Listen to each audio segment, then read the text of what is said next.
Hello, welcome to this video. So in this video, I'm going to be showing you how to select the custom lander, how to change your lander types as your landing page type, which is the for sale page, how to change the type on Afternic. So once you log into your Afternic account, you click the three dots and then you come to for the side panel to open up, and then you come under settings and you see there's the part that says lander. So I'm going to click on lander and it is going to load.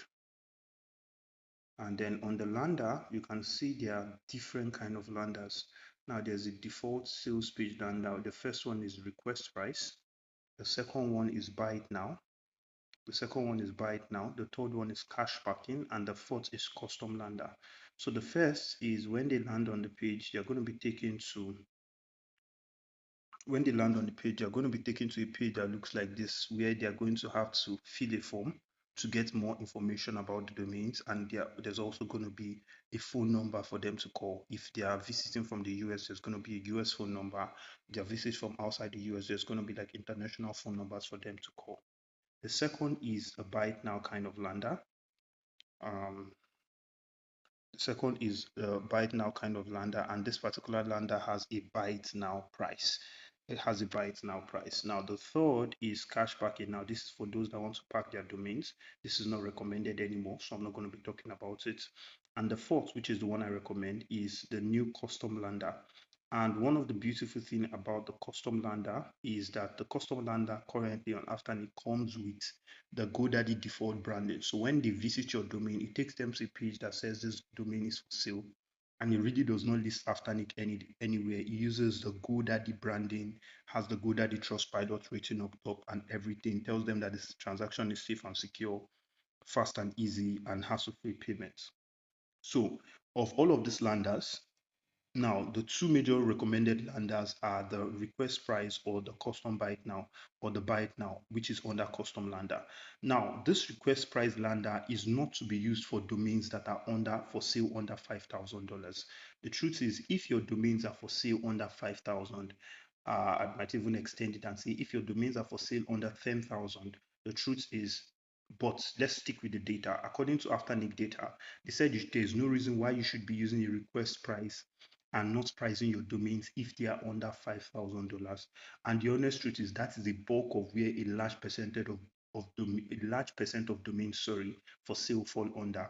So if your domains are above 5,000, especially now in the five-figure dollar range, a request price lander might be good, because when you use this request price lander and they fill a form, even though you have set a price for your domain, when they fill this form, the lead is automatically transferred to a broker, right? A broker on the Afternic side and the GoDaddy side, and then the broker starts interacting with the person that filled the form, and they go through a few qualifying process to ensure if the person is a buyer or if they fill the form at random.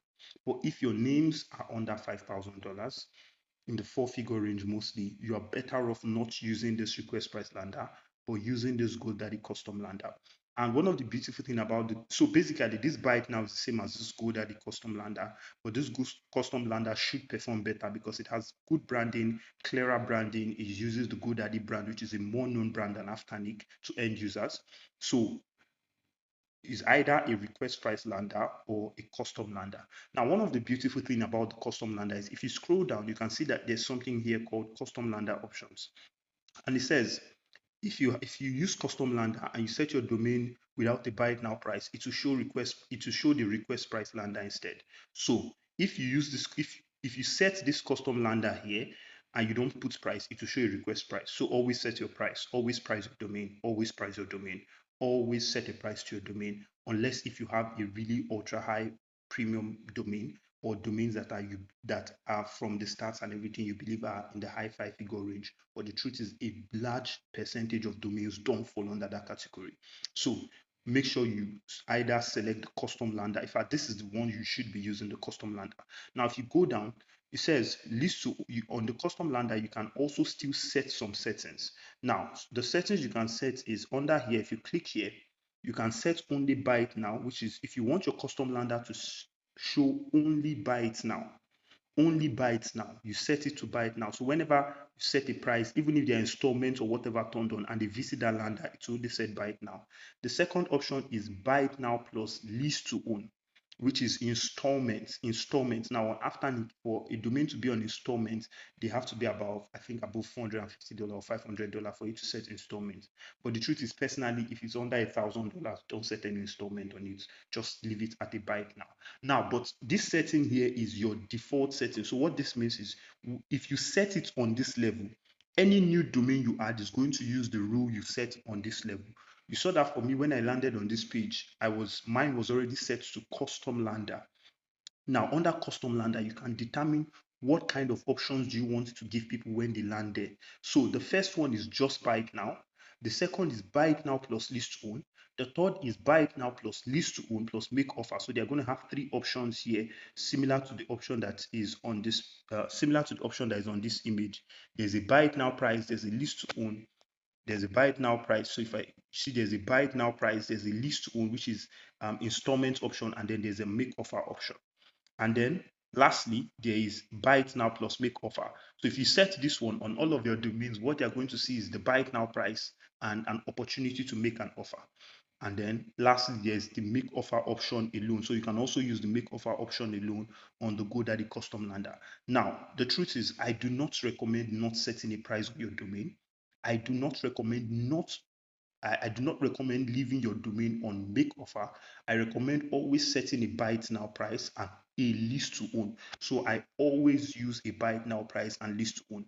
And I also do not recommend you have three options on your domain, meaning I don't recommend you set a buy it now, you set a list to own, and then a make offer. That is too confusing.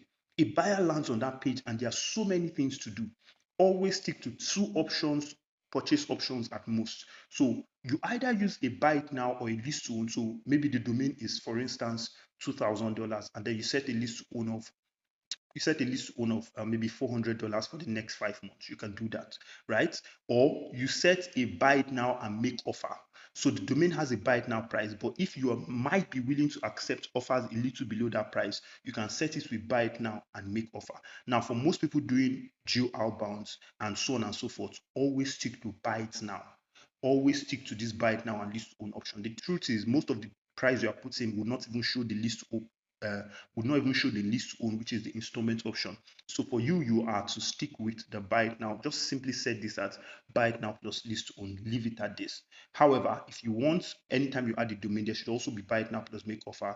You can choose this, which would mean that there will be a buy it now and there will be a make offer. But I always recommend leave it at list to own. Next up, it says for list to own, you can set the default settings you want here. So if you want to enable installment payment, it says under list to own, it says to enable installment payment through list to own, enable installment payments through list to own makes your domain more accessible to a wider range of end users, leading to an increase in domain sales. So here they are telling you that if you set up installment option, which is called list to own, there's a high chance more people are likely to buy your domain because they might not have the amount to buy your domain straight up. Now, it says here, this list to own settings will only be applicable for newly created listing, meaning for some people, they can disable installments in their portfolio. For some people, they can enable installments. Now, for me, I recommend enabling installments, especially when you have domains in your portfolio above $1,000. I recommend you enable installments. Now, for me, they say, once you click on enable installments, there's an option here that says set your maximum lease period. Now, it says with the lease to own option, you choose the default maximum lease period, which impacts your monthly payout on leases. For me, I set it to 2 to 12 months. And the truth why I'm setting it to 2 to 12 months is I don't have domains that are like on the very high side. I don't have domains on the very high side price of my account. So I keep it to 2 to 12 months. Now, once you are done changing all of the settings, remember if you're doing geo outbound and so on and so forth, simply keep it to buy it now plus list to own. And the reason I'm saying keep it to buy it now plus list to own is even in cases where maybe the domain is priced at an amount and the buyer feels they want to make an offer, you are already outbound into them, so they'll be able to reach you with an offer, and then you can then readjust the price accordingly if they want to buy. Now, once you're done with all of this, you come down here and you hit save changes. Sorry, come down here and you hit save changes, and it will save. Now, once these are saved, it means every new domain you add to Afternic is going to follow this rule. It's going to be If you are using the Afternic lander, which is you are using the Afternic for sale page, which is ns1, you set your name servers to ns1.afternic.com, ns2.afternic.com. It means it will follow the rules we have set here.